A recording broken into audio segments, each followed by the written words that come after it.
खासदार मेधा कुलकर्णी सध्या आपल्या समवेत आहेत. आपण त्यासोबत चर्चा करू. ताई, जुन्नर छत्रपती शिवाजी महाराजांसाठी त्यांच्या पदस्पर्शानं पावन झालेली ही भूमी आहे आणि याच भूमीमध्ये 11 वर्षीय एका चिमुरडीवरती बलात्कार झाला आणि तिचा खून करण्यात आलेला आहे. कसं बघताय या सर्व गोष्टींकडे?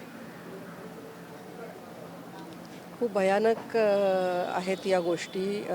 लहान मुलींवर होणारे अत्याचार आणि या सगळ्या विषयामध्ये प्रामुख्याने कायद्याची अंमलबजावणी चांगल्या पद्धतीने होण्यासाठी माननीय देवेंद्रजी फडणवीस हे कायमच सक्रिय असतात आणि त्याप्रकारे निर्देशसुद्धा स्थानिक पातळीवर दिलेले असतात.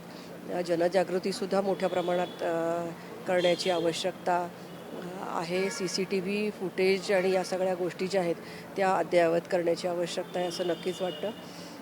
प्रामुख्याने पूर्वी सिच्युएशन अशी होती की लहान मुलांना आपण कुठेही खेळायला फ्रीली सोडत होतो, पण दिवसेंदिवस परिस्थिती बदलली आहे. शहरामधले ठिकठिकाणचे लोंढे वाढलेत, कुठून लोक येत आहेत माहिती नाही, त्यांचा कुठे ट्रेस लागत नाही आणि या सगळ्या परिस्थितीमध्ये लहान मुलांना बाहेर सोडणंसुद्धा अवघड झालेलं आहे. खूप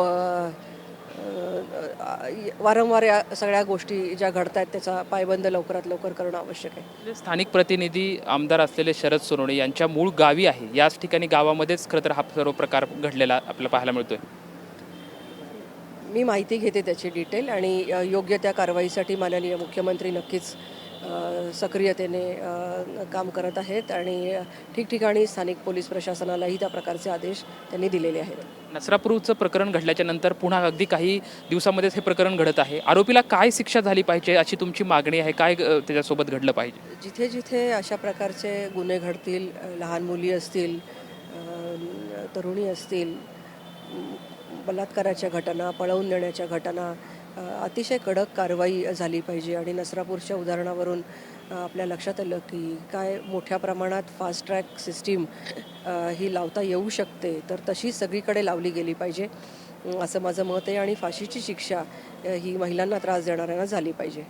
ताई, सध्या पुण्यामध्ये बघितलं तर नसरापूर प्रकरणामध्ये ज्या पद्धतीनं आरोपीला शिक्षा झाली होती तीच शिक्षा जुन्नरमध्ये कृत्य करणाऱ्या आरोपीला सुद्धा झाली पाहिजे अशी प्रतिक्रिया खासदार मेधा कुलकर्णी यांच्याकडून आपल्याला पाहायला मिळते. कॅमेरामॅन प्रवीण सोबत लक्ष्मण जाधव, ट्युन मराठी, पुणे.